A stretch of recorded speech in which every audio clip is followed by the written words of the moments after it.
that had been issued to the Office of the Clerk, the County Assembly had requested that arrangements be made to secure the anonymity of one of the witnesses who will be testifying for the County Assembly.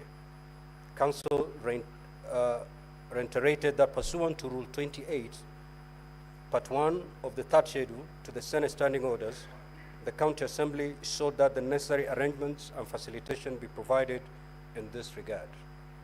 On this matter, Counsel for the Governor indicated that the Governor objected to this request.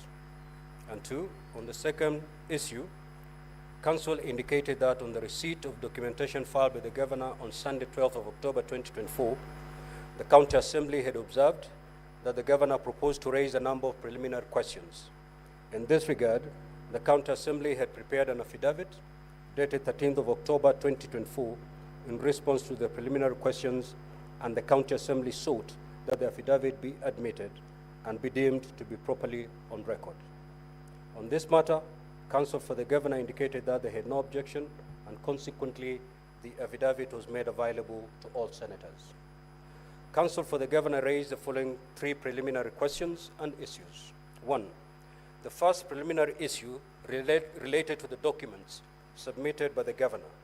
Counsel stated that the documentation was not properly paginated and sought the indulgence of the Senate to be allowed to withdraw and replace the documentation. Counsel for the County Assembly did not object to this request, and the documentation was subsequently availed to all senators.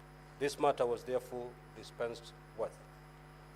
In the second preliminary issue, Counsel stated that on the 3rd of October 2024, the High Court at Kericho had issued orders restraining the County Assembly of Kericho, the Speaker of the County Assembly of Kericho, the Senate, and the Speaker of the Senate from considering the impeachment matter. Counsel referred the Senate to the order and specifically cited paragraph 5 of the order, which reads as follows: that pending the inter-parties hearing of the motion dated the 2nd of October 2024, an interim order is hereby issued to restrain the Senate and the Speaker from receiving or acting or presenting to the plenary of the Senate and or allowing for debate at the Senate, at plenary, or at any Senate committee, at all discussing and or making any decision or resolution in regard to the impeachment of the petitioner, Governor, Kericho County Government. Council therefore urged the Senate to find that in light of the court order, the matter should not proceed before the Senate. On this matter, Counsel for the County Assembly indicated that the County Assembly objected to this preliminary issue, stating that the matter did not fit within the definition of a preliminary objection, that it was not a pure question of law, but rather a question of fact. Counsel stated that the County Assembly, in its replying affidavit, had provided evidence and would be making submissions to the effect that no such court orders existed. The third preliminary issue related to the matter of whether two-thirds threshold required under Section 33 of the County Governments Act, Cap 265 of the laws of Kenya, and the Kericho County Standing Orders were met. It was the submission of the Council for the Governor that the threshold had not been made, as 31 rather than 32 senators voted in favor of the motion for the proposed removal from office by impeachment, had not met, as 31 rather than 32 MCAs voted in favor of the motion for the proposed removal from office by impeachment of the Governor of Kericho County. Council therefore urged that on this basis alone, the impeachment proceedings could not proceed. Counsel for the County Assembly took a different view on this matter. First, urging that this was not a matter that could be disposed of as a preliminary matter, and that the County Assembly intended to adduce evidence to prove its case on this particular matter. Council therefore urged that it was necessary, therefore, that this matter to be canvassed within the context of the hearing so that the evidence would be presented and tested in cross-examination. A number of senators spoke to these matters in the morning sitting and in this afternoon sitting. Now, honorable senators, ladies and gentlemen, arising from the preliminary issues and having dispensed with those relating to the submission of documentation, the following are the issues that require determination and further guidance. Number one, whether in light of the court order, if any, the Senate is able to proceed with the hearing of the proposed removal from office by impeachment of the governor of Kericho County. 2, whether as contended by the governor, the threshold of 2/3 required at the county assembly was not met. And 3, whether the request by the county assembly for arrangements to be made to secure the anonymity of one of the witnesses who will be testifying for the county assembly should be allowed. Now, honorable senators, ladies and gentlemen, it is noteworthy that only 2 of these 3 issues need to be determined in the first instance, namely whether in light of the court order, if any, the Senate is able to proceed with the hearing of the proposed removal from office by impeachment of the governor of Kericho County, and secondly, whether as contended by the governor, the threshold of 2/3 required at the county assembly was not met. The third issue on whether the request by the county assembly for arrangement to be made to secure the anonymity of one of the witnesses who will be testifying for the county assembly should not be allowed will depend on the outcome of the first 2 questions. In respect of the first issue, which is whether in light of the court order, the Senate is able to proceed with the hearing of the proposed removal from office by impeachment of the governor of Kericho County, the Senate has been faced with similar circumstances in the past. On each occasion, the Senate has had to carefully consider 2 competing constitutional imperatives that arise. On the one hand, Article 2 of the Constitution provides for the supremacy of the Constitution and for the obligation of all persons and all state organs to abide by the Constitution. On the other hand, Article 1 of the Constitution provides that all sovereign power belongs to the people, and this sovereign power is delegated to the various state organs at both national and county level of government. In accordance with the doctrine of separation of powers, each of these organs are required to perform their functions in accordance with the Constitution while observing the principles of comity and respect for jurisdiction as between state organs. In the words of the former Speaker of the National Assembly, the Honorable Kenneth Marende, while delivering a communication in the National Assembly on the 3rd of September 2009, had this to say, and I quote, "Power thus divided presents the absolutism of the executive, the possible anarchy of parliament on the presumption of the judiciary. The operation of the principle of separation of powers both separates the blended powers so that each branch serves as a check and balance on the powers of the other. It ensures the protection of the rule of law and secures the fundamental rights of an individual. The principle of separation of powers has a superficial simplicity, but is in reality inherently complex." In a communication delivered on the 23rd of October 2019, the then Deputy Speaker of the Senate, Senator Professor Kithure Kindiki, had occasion to consider this matter. The matter arose in the context of the proposed removal from office by impeachment of the then governor of Taita Taveta County. The senator for Taita Taveta County, then Senator Maruma, rose on a point of order and sought the directions of the Deputy Speaker on whether it was in order for the Senate to continue deliberating on a motion and taking further action while there was active proceedings in the matter. In the course of communication, the Deputy Speaker explained why an injunction of Parliament was untenable.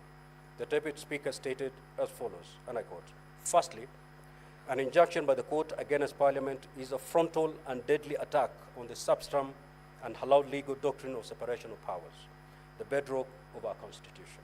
Separation of powers creates separate and distinct arms of government with equal but different powers. Each arm must exercise its powers in a fine balancing act to ensure that it carries out its functions without infringing on the powers of another branch of government. Secondly, curtailing Parliament's constitutional responsibilities undermines the sui generis nature of Parliament. Members of Parliament are direct representatives of the people, and thus Parliament cannot be prevented from giving a voice to the will of the people of Kenya. There are checks and balances within the separation of powers, such that while Parliament should fulfill its responsibilities unabated, the courts will have their say in the exercise of judicial authority to declare any legislation or other output of Parliament illegal, unlawful, or unconstitutional. And thirdly, attempts to injunct Parliament are inimical to the desired levels of institutional committee and cordial relations among the branches of government. Intergovernmental relations survive on interinstitutional respect and difference in a mutual manner on the basis of reciprocity. Parliament ought to respect the judiciary, and the opposite is also true. Now, honorable senators, ladies and gentlemen, the Supreme Court and the petition number 32 of 2014, that is Justice Kericho Mutai and another versus Martin Nyaga Wambora and another, 2017, also had an occasion to consider the competing constitutional imperatives and Articles 1 and 2 of the Constitution in what will be described in legal parlance as the locus classicus on this particular matter. In this matter, therefore, the Senate had resolved to remove the then governor of Embu County, Governor Martin Wambora, from office by impeachment. Additionally, the High Court had issued conservatory orders, the effect of which were to prevent the impeachment of the governor. Following his impeachment, the governor challenged the impeachment by an application before the High Court and sought interim orders for his reinstatement into office and an order of contempt of court against the appellants, that is the Speaker and Clerk of the County Assembly of Embu, for allowing an impeachment motion to be discussed, passed while a conservatory order was in place. The governor was successful in his application. The court held that all proceedings conducted in disobedience of the court orders were null and void and found the appellants guilty of contempt. Aggrieved by this decision, the appellants filed an appeal at the Court of Appeal challenging the findings of the High Court. The Court of Appeal affirmed the findings of the High Court, leading to the appeal to the Supreme Court. Before the Supreme Court, the appellants asked that the trial court ought to have noted the legitimate dilemma facing the Speaker of the County Assembly, who was subject to constitutional timelines, yet was faced with a court order stopping the process.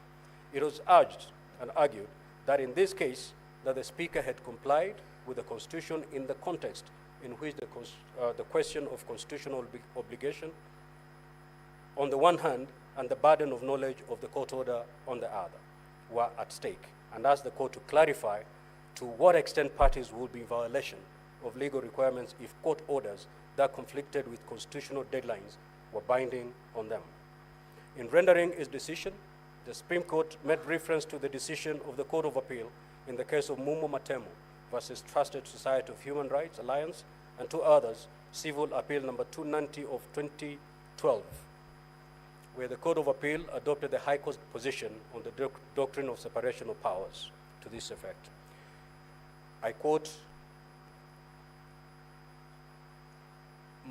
separation of powers must mean that the courts must show a deference to the independence of the legislature as an important institution in the maintenance of our constitutional democracy, as well as accord the executive sufficient latitude to implement legislative intent. Yet, as the respondent also concede, the courts have an interruptive role, including the last word in determining the constitutionality of all government actions. The Supreme Court further made reference to its decision in the Speaker of the Senate and another versus Attorney General and four others, reference number 2 of 2013, and noted that the court had cautioned against interference with running processes in other arms of government and had this to say, and I quote, "This court will not question each and every procedural infraction that may occur in either of the houses of parliament. The court cannot supervise the workings of parliament. The institutional committee between the three arms of government must not be endangered by the unwarranted intrusion into the workings of one arm by the other." The Supreme Court aptly summarized the principles applicable to separation of powers in Kenya context as follows: that each arm of government has an obligation to recognize the independence of other government. 2, each arm of government is under duty to refrain from directing another arm on how to exercise its mandate. 3, the courts of law are the proper judge of compliance with constitutional edict for all public agencies, but in exercising their judgment, courts should be objective.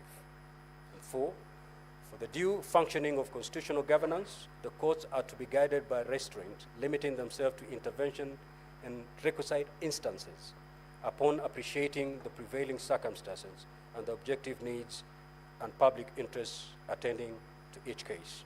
And lastly, in the performance of the respective functions, every arm of government is subject to the law. In the end, the Supreme Court upheld County Speaker Justice Kericho Mate's appeal and nullified the conservatory orders that had been issued in this matter. In a more recent Court of Appeal case, that is civil application number E093 of 2023, the Honorable Kawira Mwangaza versus County Assembly of Meru and others, the Court of Appeal also considered the issue of whether a court has jurisdiction to intervene in an impeachment process that is provided for in the Constitution and which has strict timelines for determination.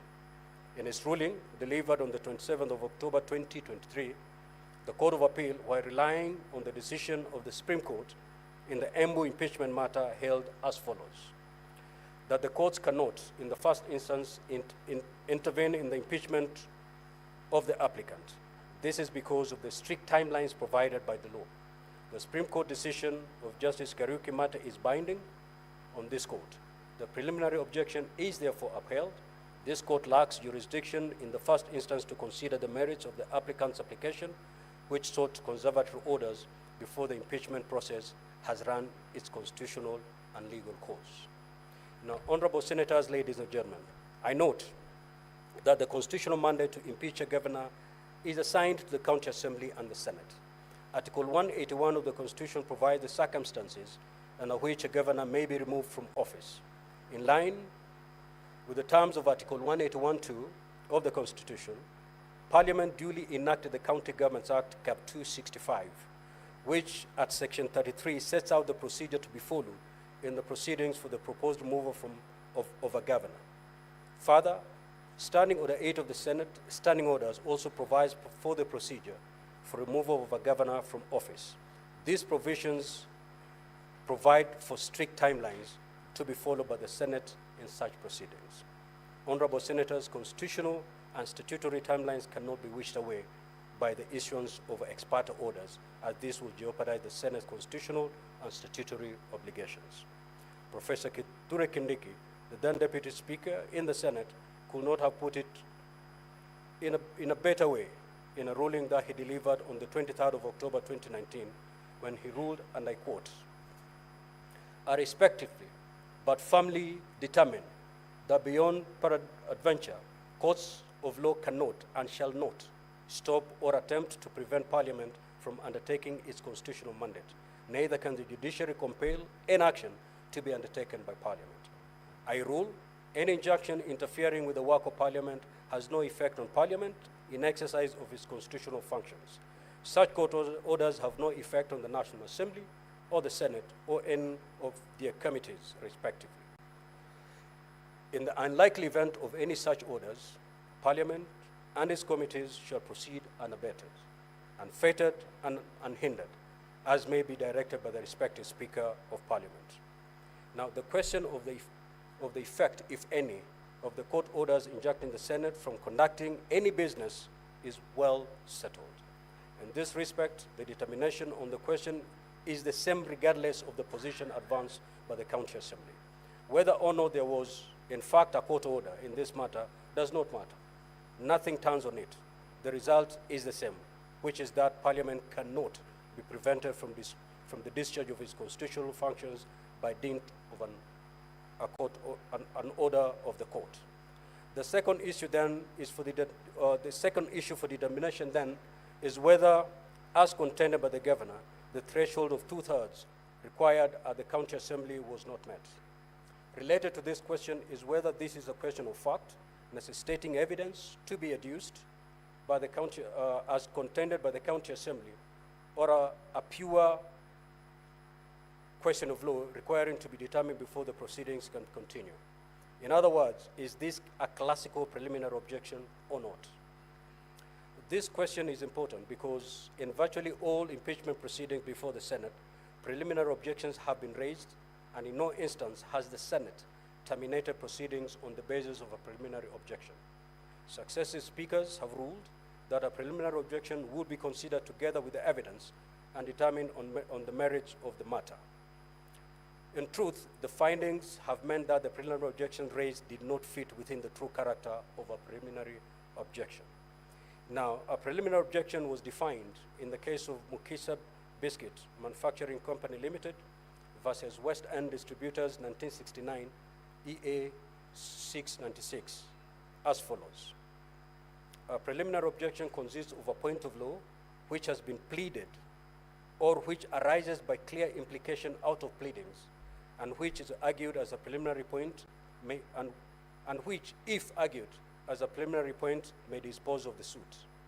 A preliminary objection raises a pure point of law which is argued on assumption that all the facts pleaded by the other side are correct. It cannot be raised if any fact has not been ascertained or if what is sought is the exercise of a judicial discretion. In this case, it is not in contention that the County Assembly of Kericho has 47 members, and that one of these members voted in favor of the motion for the proposed removal from office by impeachment of the governor of Kericho County. The only question that has arisen as a preliminary matter is whether the 2/3 threshold was met and the consequence if such threshold was not met.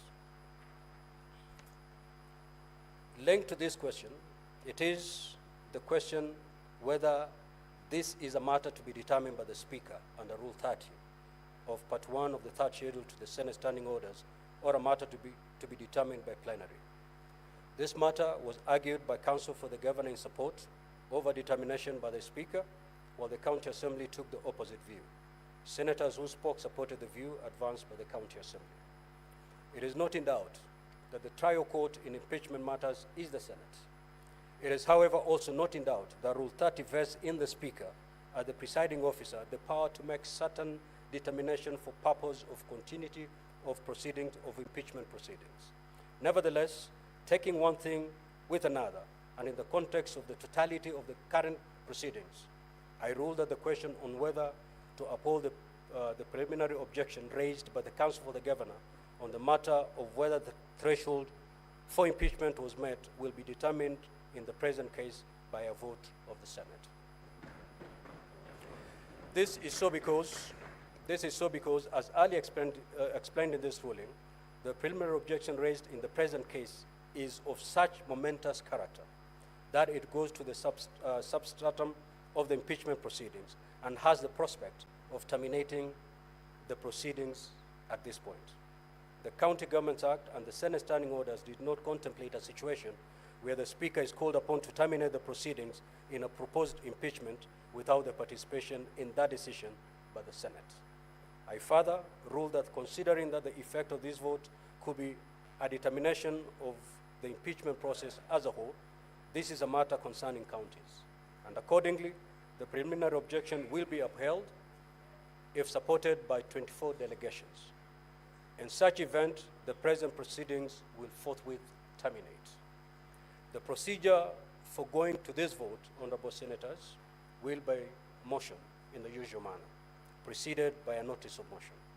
The vote will be taken upon the conclusion of debate in the usual manner, and to this end, I have directed the clerk to prepare and circulate a supplementary order paper containing the notice of motion and the motion as soon as I conclude with this ruling. One further matter from the preliminary issues raised remains outstanding, which is the matter of the request made by the County Assembly for the protection of the witness. This question will only become relevant after the disposal of the motion. It is so directed. Thank you.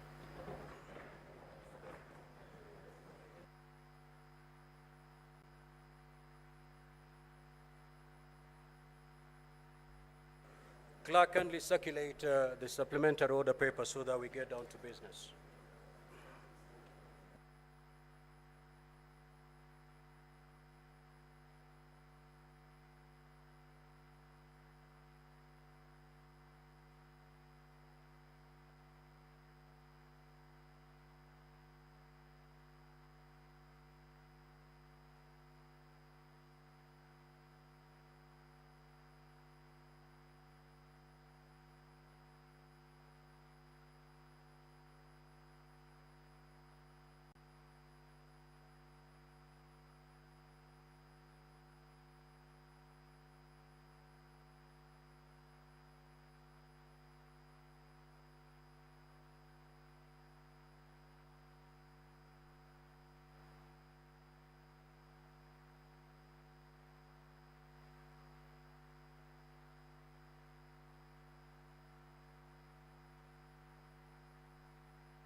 Senate Majority Leader ni nani?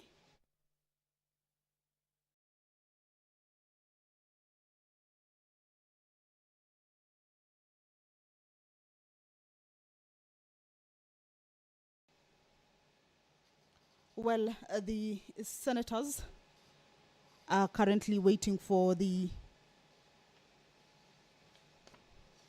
supplementary order paper to be availed to them. Remember, this is as directed by the Speaker. The rulings on 2 preliminary objections that had been raised by the governor's legal team. One of them, the Speaker has ruled on, that is with regards to the court order on the matter of impeachment or removal from office by way of impeachment of the Kericho governor. And right now, the other preliminary objection that the senators were considering was with regards to the threshold. The votes that supported the impeachment of the Kericho governor were 31 MCAs. This being a number that was contended by the legal team, indicating that the threshold, which is supposed to be 31.3, following the number of the MCAs, that it's 47, and that by 31 the threshold has not been met. So that is an objection. The Speaker has left it in the hands of the delegation, the 47 members of the Senate, who in a few will be taking a vote on whether the threshold was met or not. But the procedure, as indicated or directed by the Speaker, is that it will... Let us take a seat. Clerk, proceed to call the next order, please. Order number 2, notice of motion. The Majority Leader.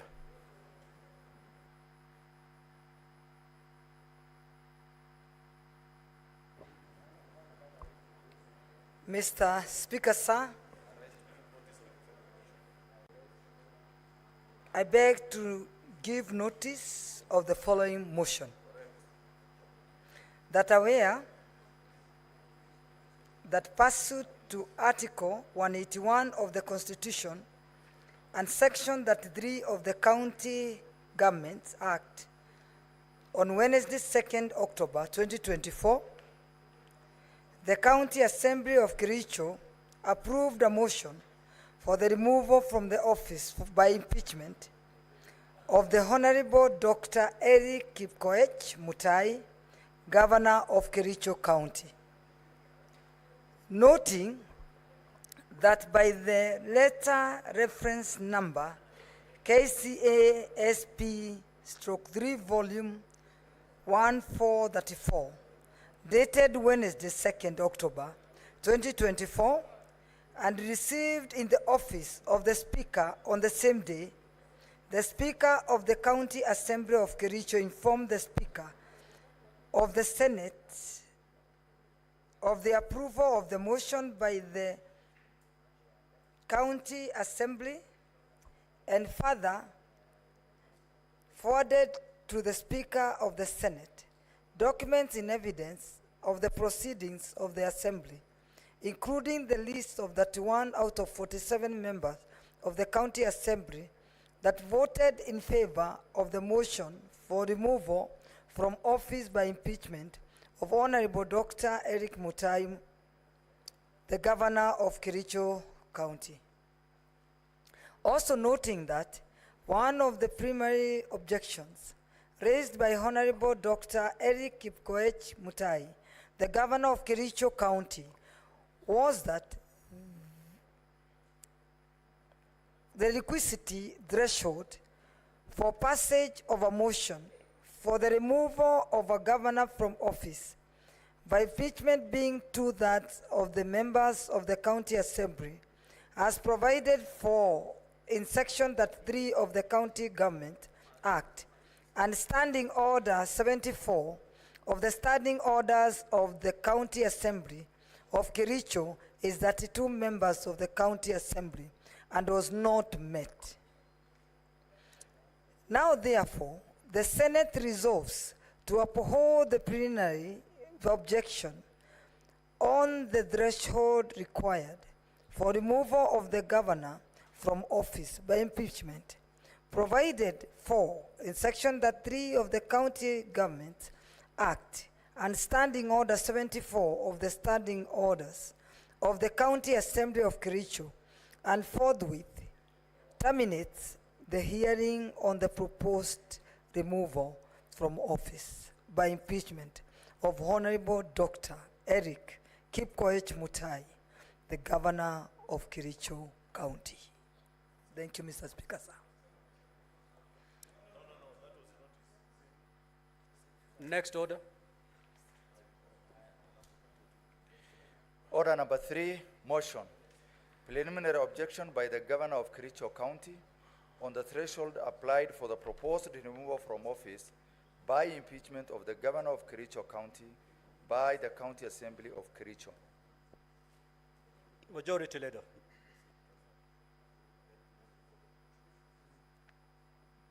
Mr. Speaker, sir, I beg to move the following motion. That aware that pursuant to Article 181 of the Constitution and Section 3 of the County Government Act, on Wednesday, 2nd October 2024, the County Assembly of Kericho approved a motion for the removal from the office by impeachment of the Honorable Dr. Eric Kipkoech Mutai, Governor of Kericho County. Noting that by a letter reference number KCA SP3 Volume 1434, dated Wednesday, 2nd October 2024, and received in the office of the Speaker on the same day, the Speaker of the County Assembly of Kericho informed the Speaker of the Senate of the approval of the motion by the County Assembly, and further forwarded to the Speaker of the Senate documents in evidence of the proceedings of the Assembly, including the list of 31 out of 7 members of the County Assembly that voted in favor of the motion for removal from the office by impeachment of Honorable Dr. Eric Kipkoech Mutai, the Governor of Kericho County. I beg to move.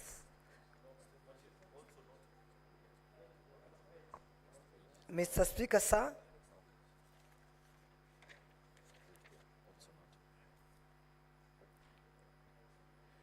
also noting that one of the primary objections raised by Honorable Dr. Eric Kipkoech Mutai, the Governor of Kericho County, was that the requisite threshold for passage of a motion for the removal of a governor from office by impeachment, being to that of the members of the County Assembly, has provided for in Section 3 of the County Government Act and Standing Order 74 of the Standing Orders of the County Assembly of Kericho is 32 members of the County Assembly and was not met. Now, therefore, the Senate resolves to uphold the primary objection on the threshold required for removal of a governor from office by impeachment, provided for as a Section 3 of the County Government Act and Standing Order 74 of the Standing Orders of the County Assembly of Kericho, and forthwith terminate the hearing on the proposed removal from office by impeachment of Honorable Dr. Eric Kipkoech Mutai, the Governor of Kericho County. Mr. Speaker, sir, I beg to move and request Senator Mazayo to second. Thank you, Mr. Speaker, sir.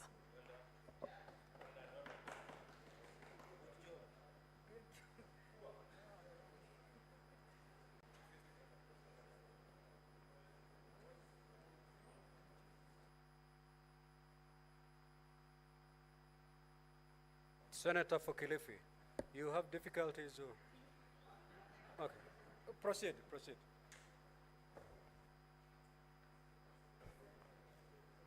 Mr. Speaker, reading the mood.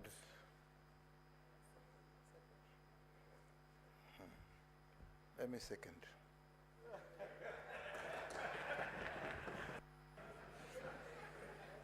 Now, Honorable. Order. Senator Chimera. Now, Honorable Senators, I'll proceed to propose the question. That aware that pursuant to Article 181 of the Constitution and Section 33 of the County Governments Act, on Wednesday, the 2nd of October 2024, the County Assembly of Kericho approved a motion for the removal from office by impeachment of the Honorable Dr. Eric Kipkoech Mutai, Governor of Kericho County. Noting that by a letter reference number KCA/SP/3 Volume 1/4 into bracket 34, dated Wednesday of 2nd October 2024, and received in the office of the Speaker on the same day, the Speaker of the County Assembly of Kericho informed the Speaker of the Senate of the approval of the motion by the County Assembly and further forwarded to the Speaker of the Senate documents in evidence of the proceedings of the Assembly, including the list of 31 out of 47 members of the County Assembly that voted in favor of the motion for removal from office by impeachment of Honorable Dr. Eric Kipkoech Mutai, the Governor of Kericho County. Also noting that one of the preliminary objections raised by Honorable Dr. Eric Kipkoech Mutai, the Governor of Kericho County, was that the requisite threshold for passage of a motion for the removal of a governor from office by impeachment being 2/3 of the members of the County Assembly, as provided for in Section 33 of the County Governments Act and Standing Order 74 of the Standing Orders of the County Assembly of Kericho, is 32 members of the County Assembly and was not met.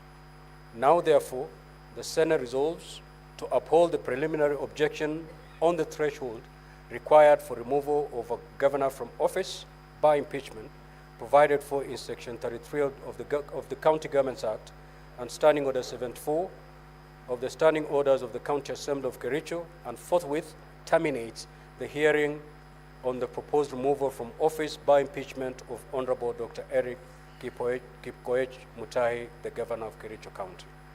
Now, Honorable Senators, of course the floor is now open for you to debate this motion. However, if you may have noticed, debate actually preceded this motion. And with your consensus, therefore, and even assuming this motion is defeated, assuming, it means we have to start the hearing. It is now going to 5. And the case of the County Assembly has to be heard today in the event that this motion is defeated. With that, Honorable Senators, would you then allow me to proceed and put the question? Yes.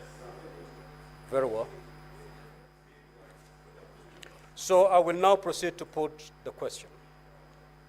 That aware that pursuant to Article 181 of the Constitution and Section 33 of the County Governments Act, on Wednesday, 2nd of October 2024, the County Assembly of Kericho approved a motion for the removal from office by impeachment of Honorable Dr. Eric Kipkoech Mutai, Governor of Kericho County. Noting that by a letter reference number KCA/SP/3 Volume 1/4 into brackets 34, dated Wednesday, 2nd of October 2024, and received in the office of the Speaker on the same day, the Speaker of the County Assembly of Kericho informed the Speaker of the Senate of the approval of the motion by the County Assembly and further forwarded to the Speaker of the Senate documents in evidence of the proceedings of the Assembly, including the list of 31 out of 47 members of the County Assembly that voted in favor of the motion for removal from office by impeachment of Honorable Dr. Eric Kipkoech Mutai, the Governor of Kericho County. Also noting that one of the preliminary objections raised by Honorable Dr. Eric Kipkoech Mutai, the Governor of Kericho County, was that the requisite threshold for passage of a motion for the removal of a governor from office by impeachment being 2/3 of the members of the County Assembly, as provided for in Section 33 of County Governments Act and in Standing Order 74, the Standing Orders of the County Assembly of Kericho, is 32 members of the County Assembly, and that number was not met. Now, therefore, the Senate resolved to uphold the preliminary objection on the threshold required for removal of a governor from office by impeachment, provided for in Section 33 of the County Governments Act and Standing Order 74 of the Standing Orders of the County Assembly of Kericho, and forthwith terminates the hearing on the proposed removal from office by impeachment of Honorable Dr. Eric Mutai, the Governor of Kericho County. Now, Honorable Senators have already ruled that this is a matter that concerns counties, and therefore voting shall be by delegation. We are going to vote electronically. And therefore, at this juncture, I will ask Honorable Senators to remove their cards from the delegates unit. Yeah. You may proceed to. We will get there, Senator Fernandi.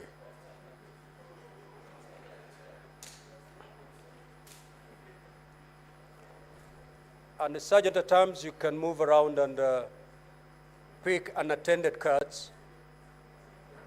And at this juncture, I will ask the Sergeant at arms, as they do that, to ring the division bell for 5 minutes. Sergeant at arms, as you collect the unattended cards, ring the division bell for 5 minutes.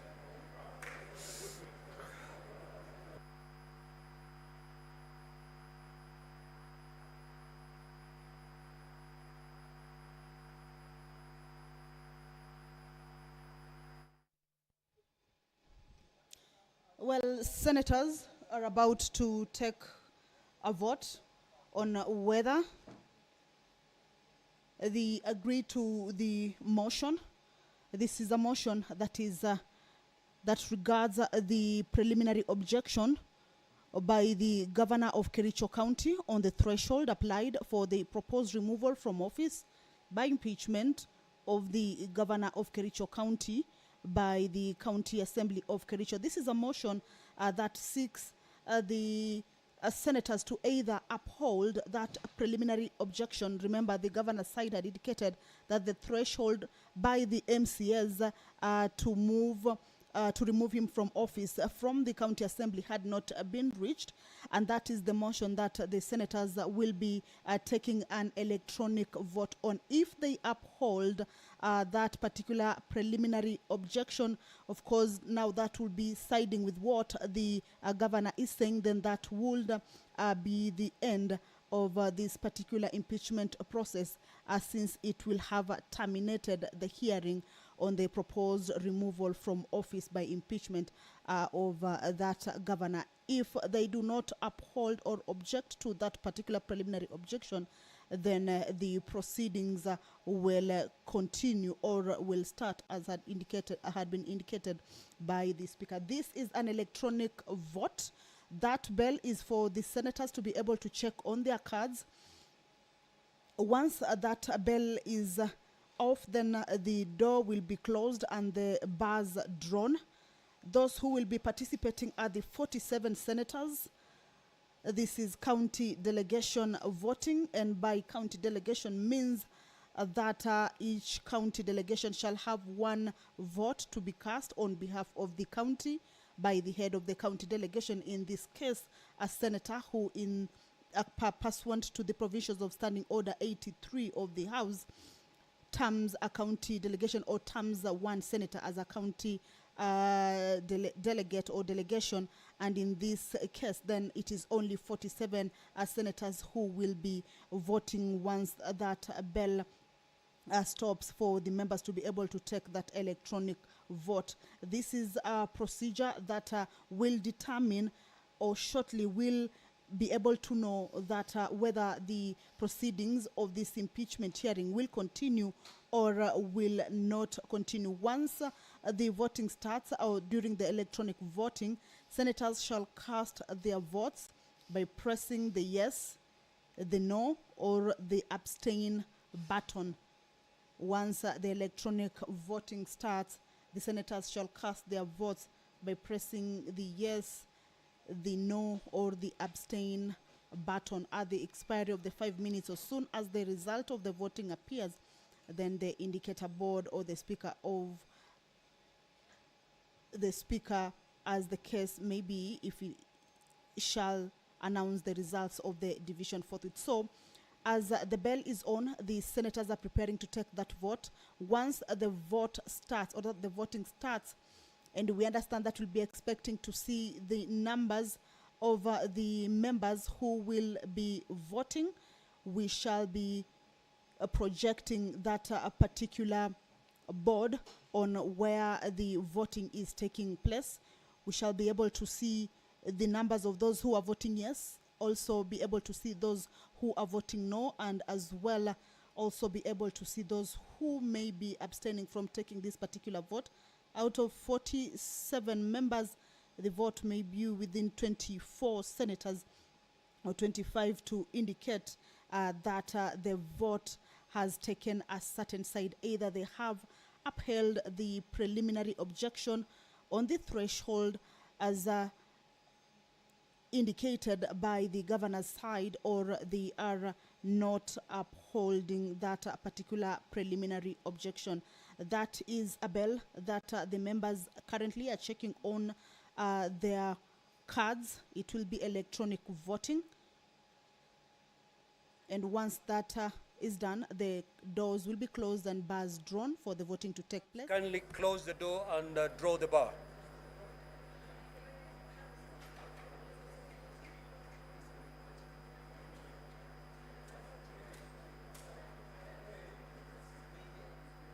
Honorable senators, take your seats.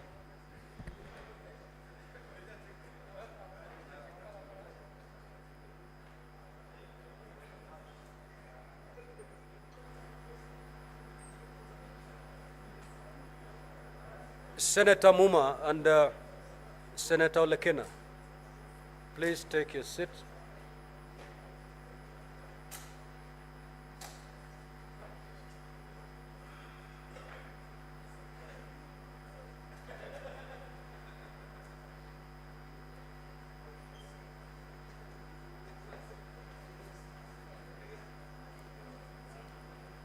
Honorable senators, as I had already indicated, voting shall be done electronically, and therefore you may now proceed to log in.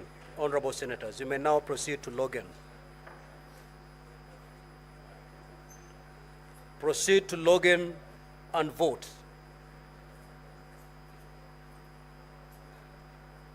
Time is running. Honorable senators, cast your vote.